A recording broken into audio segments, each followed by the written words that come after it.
Le 25 mai 1978, à Evanston, dans l'Illinois, un professeur en ingénierie du nom de Buckley Christ de la Northwestern University arriva dans la salle de courrier avec un colis dans les mains.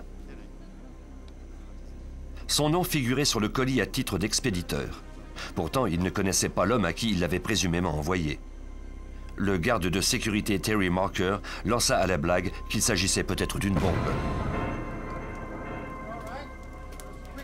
Il ne s'était pas tout à fait trompé, même si la bombe s'avéra inoffensive. C'était le début d'une vague de destruction qui allait mystifier les services du FBI pendant près de 20 ans et terroriser une nation tout entière. Le 15 novembre 1979, le vol 444 de la American Airlines décolla de l'aéroport de Chicago en partance pour Washington. Le Boeing 727 prenait de l'altitude lorsque la cabine s'emplit de fumée. Ce fut l'état de panique.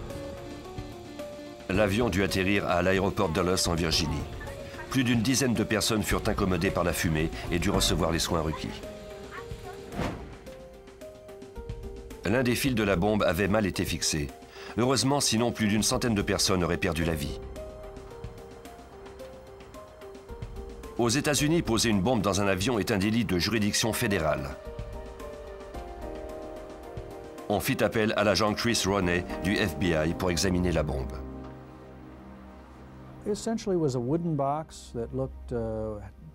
C'était essentiellement une boîte de bois qui visiblement était assemblée à la main. Elle contenait un interrupteur barométrique, d'autres composantes de mise sous tension, des piles, des fils électriques et un contenant pour la charge explosive. La variation de la pression atmosphérique dans la soute à bagages activait l'interrupteur barométrique. C'était cet instrument qui devait provoquer l'explosion de la bombe. L'utilisation de cet équipement sophistiqué indiquait à coup sûr que le coupable était quelqu'un de très compétent en la matière. Roney commença son enquête auprès de la police de Chicago. Il espérait trouver quelque chose qu'il pourrait comparer au dispositif trouvé dans l'avion. Suite à des recherches approfondies, on identifia 2 incidents mineurs qui s'étaient produits à la Northwestern University. Apparemment, il n'y avait aucun lien entre eux.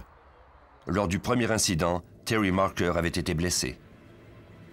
Le 9 mai 1979, une autre bombe avait explosé à l'université et avait grièvement blessé l'étudiant John Harris. La conception de la deuxième bombe était pratiquement identique à la première. Mais comme les incidents avaient relativement peu d'importance, les autorités n'avaient pas tenté d'établir des liens. On avait attribué ces bombes artisanales à des farceurs de mauvais goût et on s'était débarrassé des restes des dispositifs. À partir des photos seulement, Chris Roney établit que les 3 bombes avaient toutes été fabriquées par la même personne. Il y avait une certaine technique de fabrication. La façon dont le bois avait été coupé, assemblé, les marques sur le bois et la façon dont le ruban adhésif avait été collé. À partir des photos, j'ai tout de suite su que c'était la même personne dans les 3 cas. Les bombes tuyaux placées à l'intérieur des boîtes de bois étaient constituées de composantes ordinaires, des vis, des clous, de la poudre explosive et du ruban adhésif. Ces composantes étaient de fabrication artisanale et avaient été limées de façon à ce qu'il soit impossible d'en retracer la provenance. Certaines composantes semblaient avoir été faites avec plaisir par l'auteur, tellement elles avaient été façonnées avec soin et minutie. Ce qui m'a frappé, c'est de voir à quel point cet individu avait mis du temps sur cette bombe et combien il semblait avoir apprécié l'affaire. Il n'y avait pas de doute possible. Le FBI était aux prises avec un récidiviste, un criminel passionné par ce qu'il faisait. Dans les années 50, dans une banlieue de l'Illinois, un jeune garçon timide et très intelligent du nom de Ted Kaczynski sauta une année à l'école élémentaire. Il était introverti et préférait étudier seul dans sa chambre, particulièrement la chimie. C'était un jeune enfant prodige, dont l'intelligence était supérieure à la moyenne. Son quotient intellectuel avait été évalué à 170. Il avait fait son admission à Harvard à 16 ans et avait obtenu son diplôme 3 ans plus tard, en 1962. En seulement 5 ans, il avait obtenu son doctorat de l'Université du Michigan. Il était l'assistant du professeur de mathématiques de l'Université de Berkeley en Californie. Kaczynski n'était pas un professeur populaire ni sociable. Pratiquement personne n'eut l'occasion de le connaître intimement. En 1969, il donna sa démission abruptement. La dimension sociale de sa profession semblait trop demander de lui. Il ne se sentait pas à l'aise dans le rôle de professeur. En 1971, Kaczynski décida d'abandonner complètement la vie en société. Il fit l'acquisition d'1,5 acre de terre en région, près de Lincoln, au Montana, à 1800 mètres au-dessus de cette société dont il ne voulait plus. Il construisit une cabane de moins de 3 mètres carrés, sans électricité ni eau. Il y vivait seul, lisant et écrivant. L'un de ses écrits était un essai virulent de 23 pages, dans lequel il s'insurgeait contre l'obsession de l'homme moderne face au progrès technologique. La recherche scientifique, écrivait-il, va inévitablement nous conduire à la mort de la liberté individuelle. Il en envoya une copie à son frère David. Ce dernier le lut et le rangea dans un coffre où il allait demeurer pendant les 25 prochaines années. En juin 1978, Ted Kaczynski sortit de sa cabane pour aller travailler pour son frère à son usine de coupe de mousse de polyuréthane.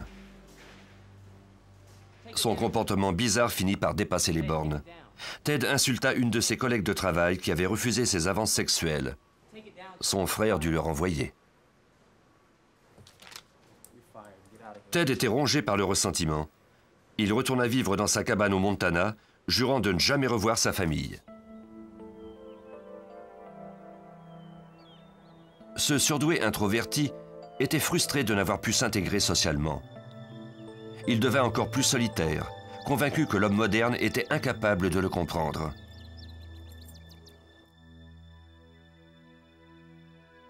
Il commença dès lors à percevoir la société comme un obstacle qu'il lui fallait vaincre.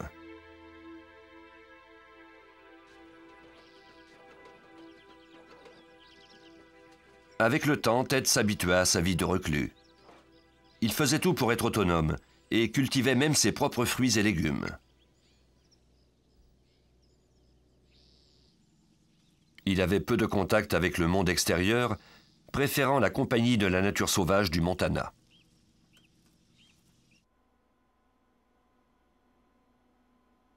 Ted n'allait à Lincoln que très rarement. Et lorsqu'il y allait, c'était pour aller consulter les livres de référence de la petite bibliothèque municipale.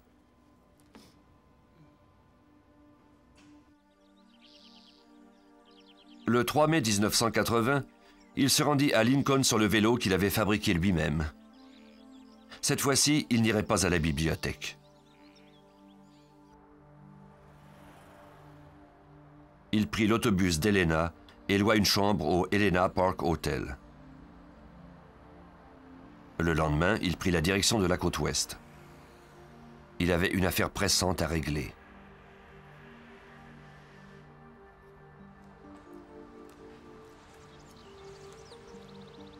Percy Wood, le président de la United Airlines, reçut un colis à sa résidence en banlieue de Chicago le 10 juin 1980. Quelques jours plus tôt, il avait reçu la lettre d'un inconnu qui lui promettait de lui envoyer un livre dont la portée sociale était très importante.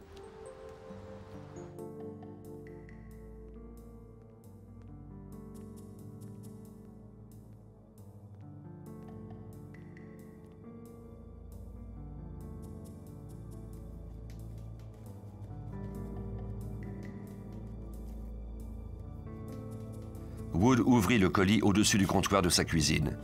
Il en retira un livre, Ice Brothers, de Sloan Wilson. Wood était intrigué. Pourquoi ce livre était-il significatif? Il l'ouvrit.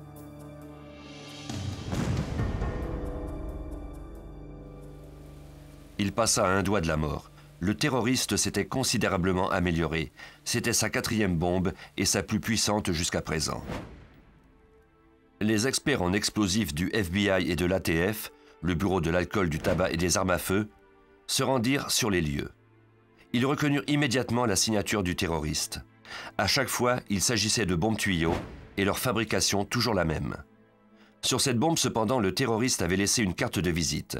Gravée sur un morceau, dans les débris, se trouvaient les lettres F et C. Les lettres avaient été mises là à dessein. Elles avaient même été gravées de façon à résister à la détonation.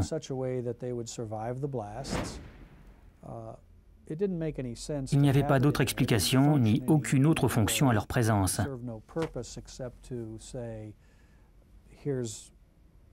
C'était une signature. Il n'y avait plus qu'à tenter de comprendre leur signification. Les experts du FBI avaient déjà trouvé un surnom à l'auteur de ces crimes, Unabomber. Un pour université et A pour avion, ces deux cibles de prédilection. Lui trouver un surnom avait été facile. Le retrouver, lui, serait bien plus complexe.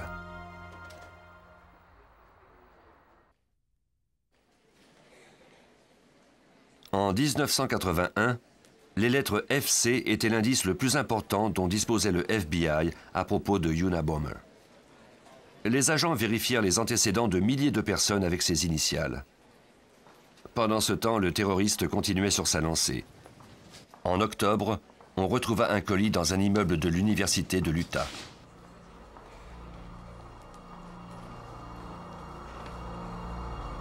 C'était une bombe tuyau. Heureusement, elle n'éclata pas. Les experts pourraient examiner cette bombe intacte.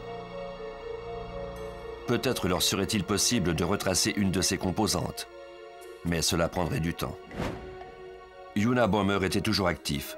Au printemps de 1982, un colis destiné au professeur Leroy Wood Burnson explosa dans les mains d'un assistant de l'université de Vanderbilt. La bombe avait été fabriquée avec les mêmes matériaux. À nouveau, on retrouva une pièce avec les lettres FC dans les morceaux qui en restaient. Les experts passèrent plusieurs heures à analyser les moindres détails de la bombe. On trouva alors un indice bien étrange. Les deux dernières personnes à avoir été la cible du terroriste portaient le nom de Wood, soit le mot bois en français. Le bois jouait un rôle important dans ces bombes. On le retrouvait chaque fois. S'il n'y avait pas de bois dans la fabrication, le suspect en ajoutait quelques bâtonnets, tout simplement, sans aucun autre motif. Il y avait des références au mot bois dans les adresses et les noms des personnes à qui il s'attaquait. Mais à mesure que les recherches du FBI s'intensifiaient, la puissance des bombes de Unabomber augmentait elle aussi. Le 2 juillet 1982, le professeur Diogenes Angelakos de l'université de Berkeley en Californie, un mari dévoué et un professeur apprécié, remarqua un objet étrange sur le sol dans la salle de repos du département d'informatique.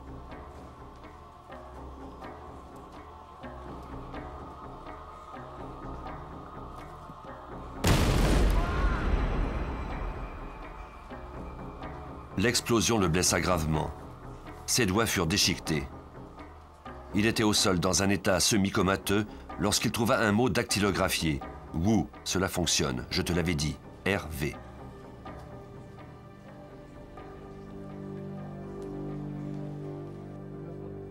Les agents du FBI vérifièrent les antécédents de tous les Américains qui s'appelaient Woo et de tous ceux dont les initiales étaient RV.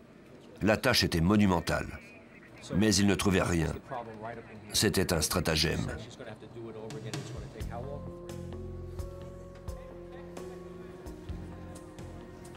En mai 1985, dans le même édifice, l'ancien étudiant John Hauser, un capitaine dans la Air Force, remarqua sur le sol un cartable posé sur un autre objet.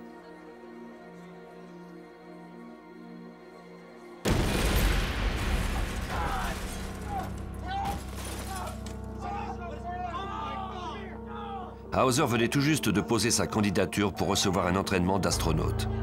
Il gisait au sol, ignorant qu'il avait déjà été accepté. Malheureusement, il ne pourrait plus jamais piloter. On retrouva sa bague de l'Académie de la Air Force incrustée dans le mur de l'autre côté de la pièce. Ironiquement, le professeur Angelakos était tout près lors de l'explosion. Il accourut pour porter secours à Hauser.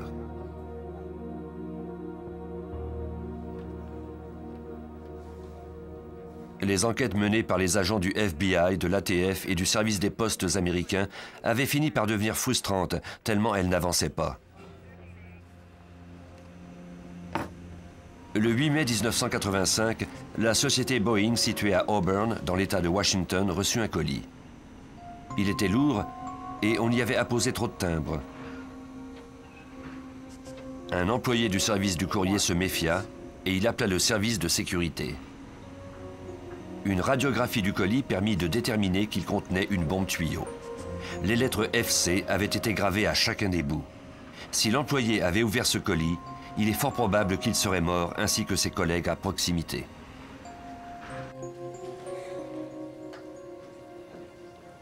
Le 15 novembre 1985, James McConnell, un professeur de psychologie à l'Université du Michigan, reçut une lettre et un colis d'un certain Ralph C. Kloppenberg. L'expéditeur y déclarait qu'il faisait sa thèse de doctorat. Il demandait au professeur de lire un livre. Pendant qu'il lisait la lettre, son assistant ouvrit le colis.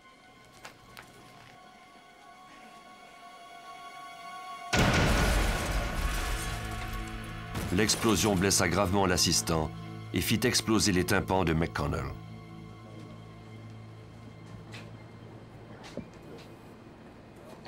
De leur côté, les experts continuaient à disséquer les bombes. Elles évoluaient à mesure que Unabomber améliorait son art. Leurs analyses permirent de constater qu'elles étaient de plus en plus sophistiquées et par conséquent plus puissantes. Hugh Scruton était propriétaire du magasin d'informatique Rentech à Sacramento en Californie. Le 11 décembre 1985, vers midi, il sortait par la porte arrière lorsqu'il remarqua quelque chose. Cela ressemblait à un bloc de bois, 4 clous en sortaient, la pointe vers le haut.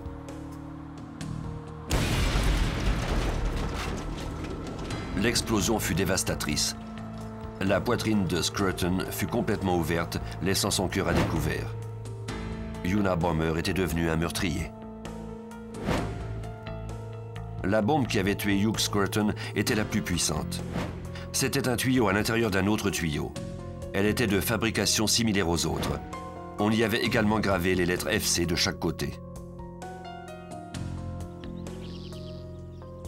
Ted Kaczynski vivait toujours dans sa cabane isolée. Lorsqu'il ne fabriquait pas des bombes, il écrivait. Il mettait au point une philosophie pour justifier ses crimes. Pour Kaczynski, la société technologique était une abomination. Elle causait la destruction de la Terre et transformait les êtres humains en des robots sans âme. Selon lui, quiconque entrait dans cet état de sujétion à la technologie était un scélérat.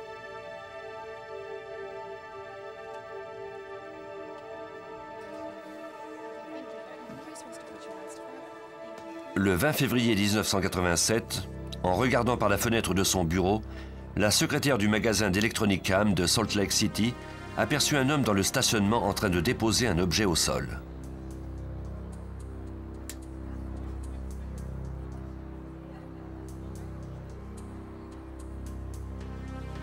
Une heure plus tard, le propriétaire du magasin, Gary Wright, arrivait dans le stationnement.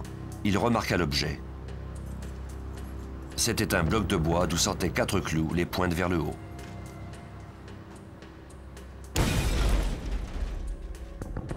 Wright fut gravement blessé, mais miraculeusement, il eut la vie sauve. Pendant que la police était à la recherche d'un suspect dans les gares d'autobus et les commerces, on fit dresser son portrait grâce à la description de la secrétaire. À en juger par ses déclarations, l'homme était déguisé. Le dessin ne permit pas à la police de retrouver Unabomber, mais elle eut tout de même un résultat positif. Unabomber savait qu'il avait été vu et il cessa de faire des vagues pendant un certain temps. En 1993, après une pause de 6 ans, des événements très médiatisés le poussèrent à reprendre son travail là où il l'avait laissé. L'affrontement à Waco, au Texas, entre les agents de l'ATF et la secte des Davidiens, ainsi que le premier attentat du World Trade Center, avait créé un climat politique très violent. Unabomber s'apprêtait à lancer une nouvelle campagne de terreur.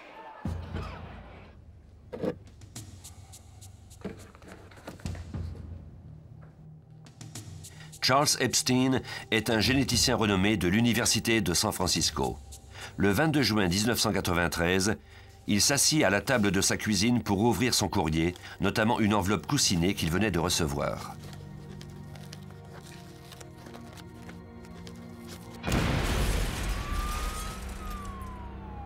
La détonation blessa gravement Epstein. Après 2h30 sur la table d'opération, son état finit par se stabiliser.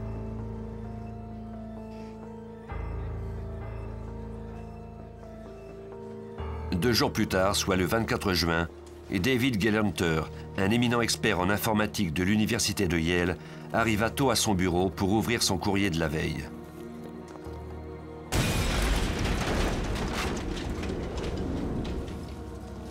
Il eut des blessures au bras droit, à l'œil et à l'abdomen. Gelernter parvint à sortir de son bureau et à chercher de l'aide.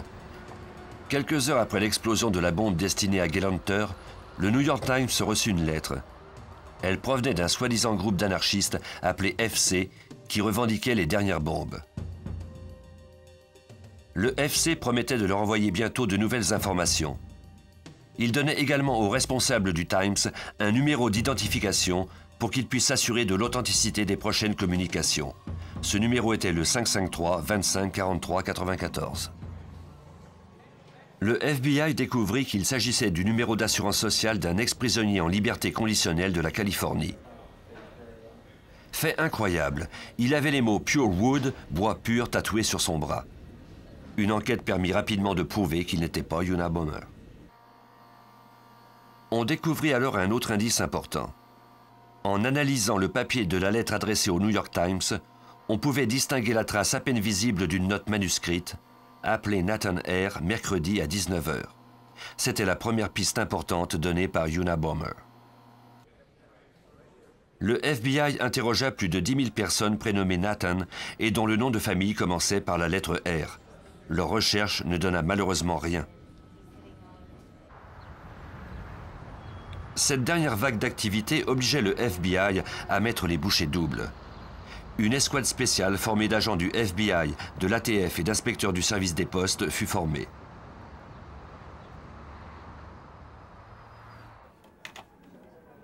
Jim Freeman était alors le chef de bureau du FBI de San Francisco. C'est également lui qui dirigeait l'escouade spéciale. Nous avions des indices dans 3 différents bureaux du FBI et plusieurs laboratoires d'État. Notre tâche principale était de réunir toutes ces informations, de déterminer ce qui avait déjà été fait au niveau de l'enquête.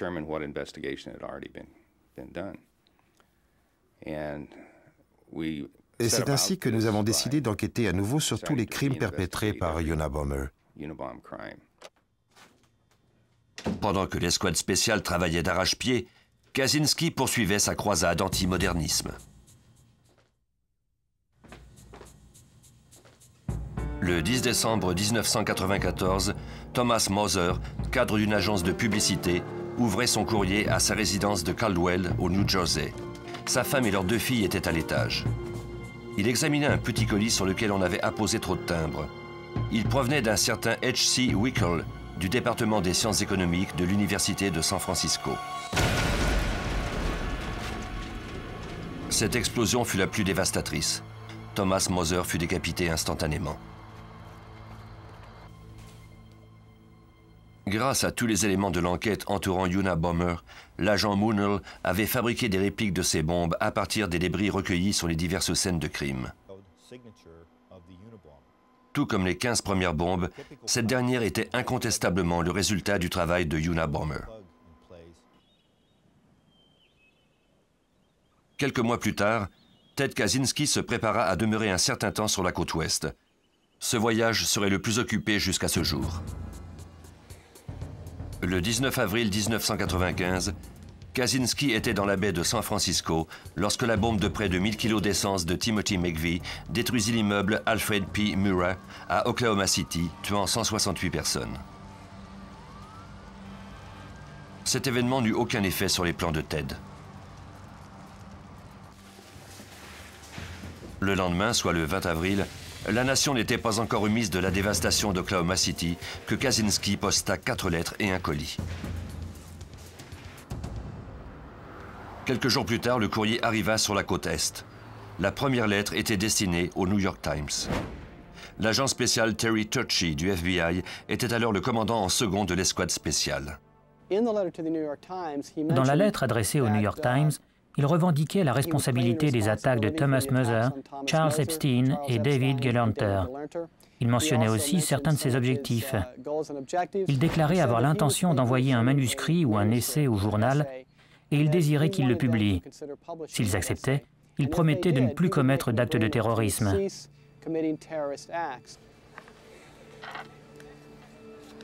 La seconde lettre était adressée à la victime David Gelernter de Yale, qui n'était pas encore remis complètement de ses blessures.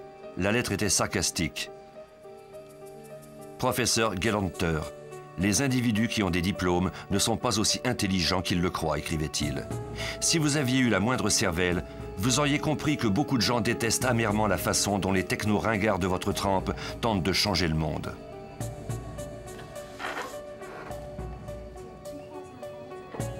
Le 25 avril 1995, l'Association de foresterie de Californie reçut un colis. Il était adressé à son ancien président, William Dennison. Gilbert Murray, le nouveau président en poste, décida de l'ouvrir. Le colis piégé explosa avec une violence incroyable, détruisant tout ce qui se trouvait dans le bureau. Gilbert Murray fut littéralement déchiqueté. À 4 pâtés de maison, le gouverneur de la Californie entendit la détonation de son bureau. La vague de terreur de Unabomber s'étendait à la grandeur du pays. Des alertes à la bombe étaient rapportées partout aux États-Unis. La liste de suspects du FBI comptait 50 000 noms. 16 ans et 16 bombes plus tard, Unabomber avait fait 3 morts et blessé plus d'une vingtaine de personnes. 2 mois après la mort brutale de Murray, le San Francisco Chronicle reçut une lettre. On pouvait y lire que le groupe terroriste FC, appelé Unabomb par le FBI, comptait faire exploser un avion en partance de l'aéroport de Los Angeles au cours des 6 prochains jours.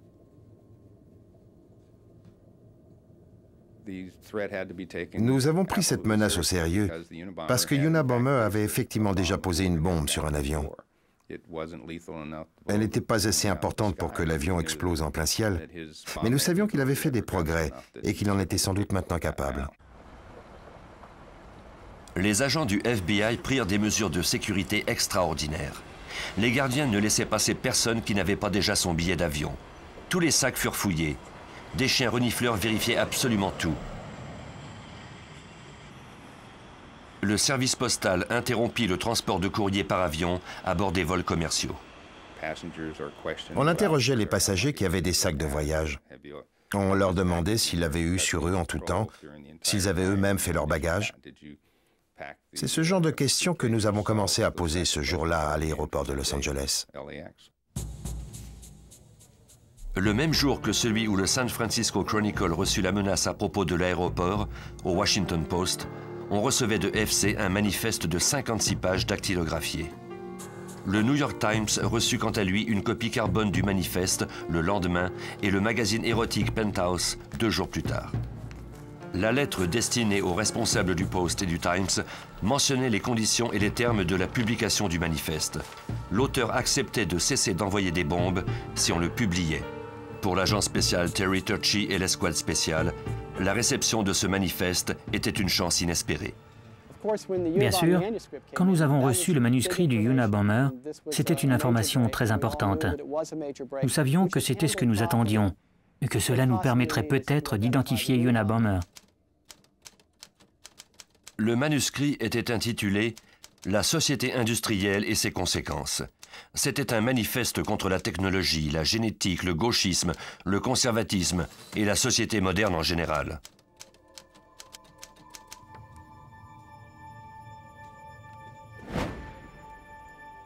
Les experts du FBI avaient recueilli beaucoup d'indices après toutes ces années d'enquête. Ils n'espéraient plus qu'une piste, celle qui permettrait de résoudre cette affaire. Freeman était de ceux qui étaient convaincus qu'il fallait publier le manifeste.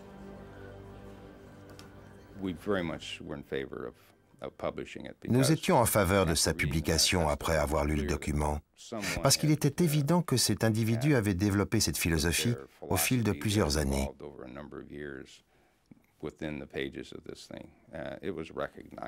Nous espérions qu'à la lecture du texte, quelqu'un se dirait « Je me souviens de ce garçon qui était avec moi en classe à telle ou telle université. »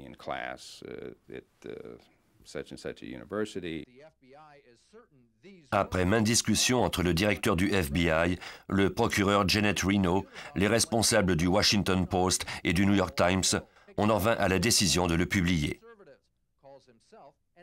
Le manifeste parut dans un cahier spécial du Post le 19 septembre 1995. Au début de 1996, David, le frère de Ted Kaczynski, avait eu le temps de réfléchir.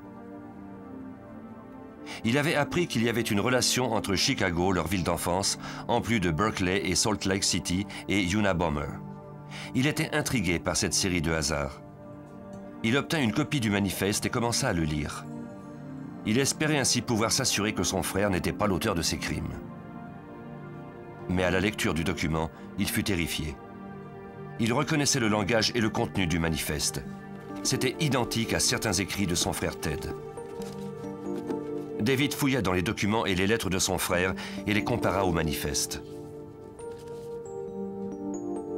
Tout comme Ted, l'auteur employait l'expression « cool-headed logician », logicien à la tête froide. David était inquiet mais pas encore convaincu. Il écrivit une lettre à son frère pour lui dire qu'il souhaitait lui rendre visite au Montana, mais il ne fit pas état de ses soupçons. Ted refusa de le rencontrer. David décida alors d'engager un détective privé afin que ce dernier examine la situation. Les nouvelles que ce dernier lui rapporta n'étaient pas encourageantes. Le détective avait soumis le manifeste ainsi que d'autres échantillons des écrits de Ted à des experts qui ignoraient tout de cette affaire. Selon les experts, il y avait de fortes chances que les auteurs du manifeste et des autres échantillons soient une seule et même personne. David poursuivit sa recherche de documents provenant de Ted. Dans un vieux coffre, il retrouva l'essai que Ted avait écrit en 1971. David ne pouvait plus se cacher la vérité. Il était possible que le Unabomber et son frère fussent une seule et même personne. David Kaczynski était en état de choc. L'essai de 1971 qu'il avait retrouvé ressemblait de façon troublante au manifeste de Unabomber. Déchiré entre la perspective de dénoncer son propre frère et celle de laisser d'autres personnes se faire tuer, David prit finalement une décision. Par le biais de son avocat, il entra en contact avec le FBI pour leur parler de ses soupçons. En février 1996, David Kaczynski parla de son frère aux membres de l'escouade spéciale. Il donna un compte-rendu précis de la vie de Ted, où il avait grandi, l'école qu'il avait fréquentée et où il vivait maintenant. Il leur donna ensuite à lire l'essai de 1971. Nous avons alors pu faire une comparaison entre le document qui était beaucoup plus ancien et la copie du manifeste. Nous avons tout de suite su qu'il ne s'agissait pas de simples coïncidences.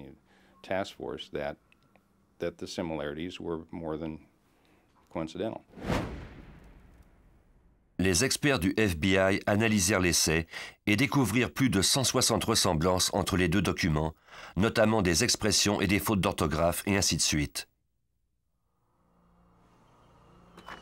Après 17 ans, les agents du FBI disposaient enfin d'un premier suspect important en la personne de Ted Kaczynski. Les agents du FBI surveillaient étroitement la cabane de Ted Kaczynski en attendant l'obtention d'un mandat de perquisition. Ils espéraient que Unabomber ne ferait pas d'autres victimes dans l'intermédiaire. Au début d'avril, ils avaient assez d'indices pour obtenir un mandat. Ils avaient entre autres découvert que Ted avait fait de nombreux voyages. Les registres d'hôtel montraient qu'il était toujours en voyage peu avant l'explosion d'une bombe.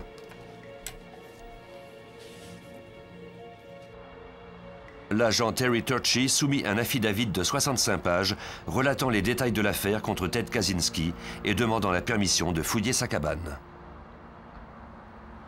Nous travaillons depuis 5 heures du matin à mettre les diverses équipes d'agents en position dans les bois de Lincoln, au Montana, ainsi qu'à un poste de commandement que nous avions établi dans la ville même.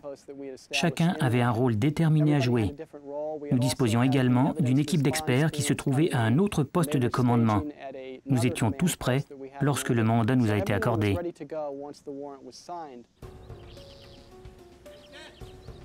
Des agents du FBI en civil et un garde forestier se rendirent à la cabane de Kaczynski. Ils s'approchaient en parlant à haute voix. Ils ne voulaient pas que Kaczynski croie qu'il était espionné. Les agents lui demandèrent son aide pour identifier les limites de sa propriété sur une carte géographique. Pendant qu'il rentrait pour prendre une veste, les agents se précipitèrent sur lui. Kaczynski était maintenant en détention provisoire. On l'emmena au poste de commandement temporaire pour l'interroger. Jim Freeman allait enfin rencontrer l'homme qui avait échappé au FBI pendant presque 20 ans. Il avait l'air débraillé. On aurait dit qu'il était couvert de suie.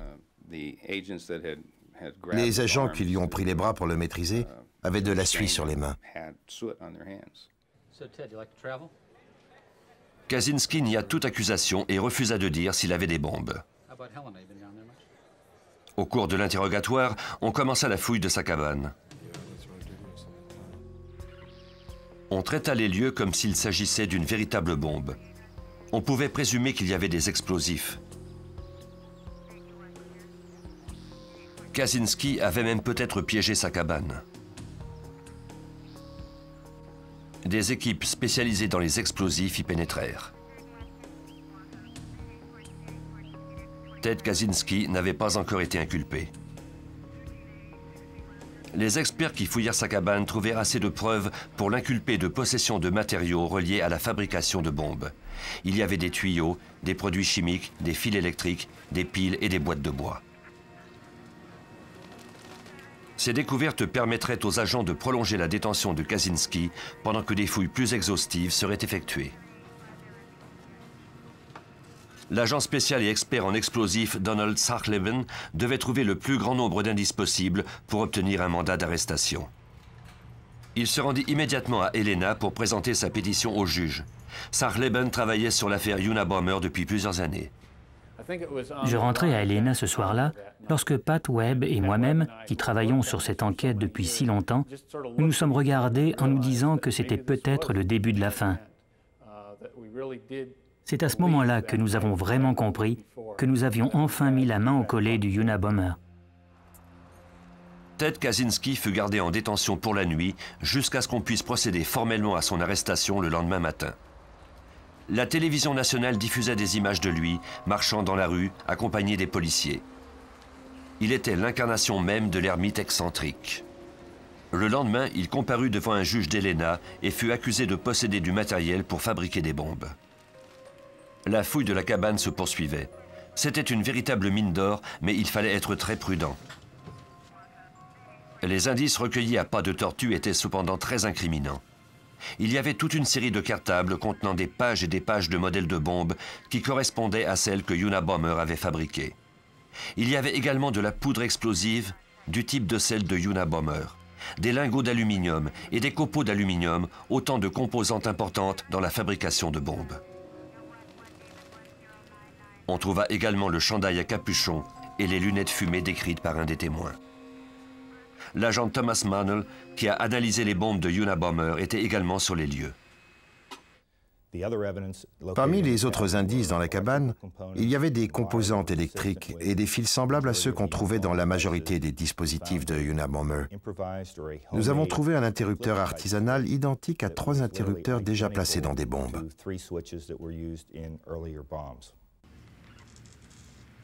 Après 2 jours de fouilles, on interrompit les recherches. On avait trouvé un colis. Il était enveloppé comme les autres bombes. Il y avait une adresse de retour. Il ne restait plus qu'à y ajouter le nom de la victime et son adresse. Le colis fut radiographié. Il contenait une bombe tuyau prête à exploser. L'agent spécial Sachleben devait gérer cette situation de crise. Grâce au rayon X, nous avons pu constater que la bombe était semblable à celle qui avait tué M. Murray à Sacramento. Nous avons sorti la boîte de la cabane et nous avons descendu la colline où nous avons établi un site temporaire pour la désamorcer. On poursuivit les recherches les jours suivants. Les indices incriminants ne cessaient de s'accumuler. En plus des matériaux destinés à la confection de bombes, les experts trouvèrent des lettres, des mots, des diagrammes et le manifeste de Unabomber.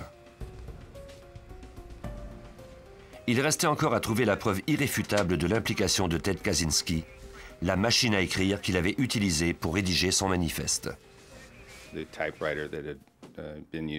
La machine utilisée n'a été trouvée que le dernier des 4 ou 5 jours de fouille. Elle était au fond de la dernière boîte qui a été ouverte.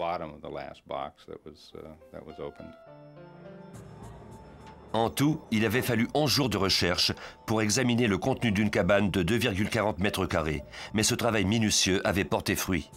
L'homme qui avait tué, mutilé et ruiné la vie de tant d'innocentes victimes avait enfin été arrêté. Le 14 avril, la cabane fut placée sur une remorque et transportée au laboratoire judiciaire pour que les recherches se poursuivent. On porta de nouvelles accusations contre Ted Kaczynski. Le 18 juin 1996, il y avait 10 chefs d'accusation contre Ted Kaczynski. L'un d'eux était la mort de Hugh Scruton.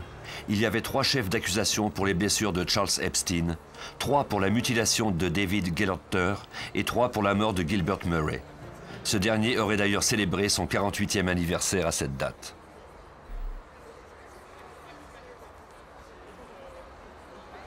Les autorités du New Jersey avaient d'autres accusations à porter pour la mort de Thomas Moser.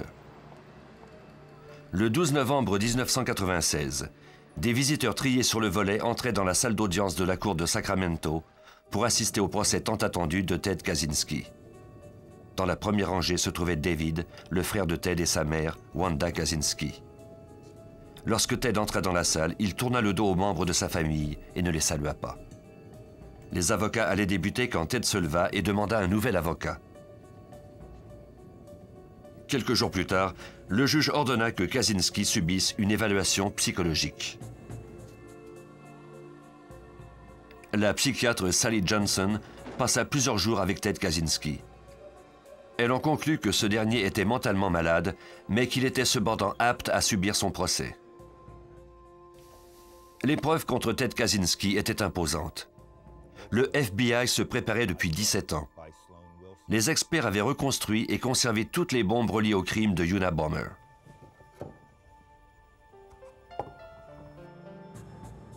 Après l'arrestation de Ted Kaczynski, ils avaient pu établir un lien irréfutable entre lui et Unabomber.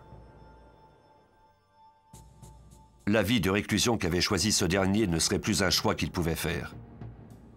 Sans autre option, il plaida coupable à tous les crimes reliés à Unabomber. Il écopa de 4 peines d'emprisonnement à vie plus 30 ans. Il ne pourrait jamais être éligible à une libération conditionnelle. Pour l'agent Terry Turchi, l'enquête entourant Unabomber montre à quel point le FBI est déterminé à ne jamais abandonner jusqu'à ce que justice soit rendue, peu importe le temps requis. Les gens qui commettent ces crimes et qui s'en tirent pendant plusieurs années deviennent de plus en plus arrogants. Ils croient qu'on ne les arrêtera jamais. Mais ils doivent comprendre que nous n'abandonnons jamais la partie. Nous sommes déterminés à résoudre ces enquêtes. C'est notre mission et nous nous y conformons.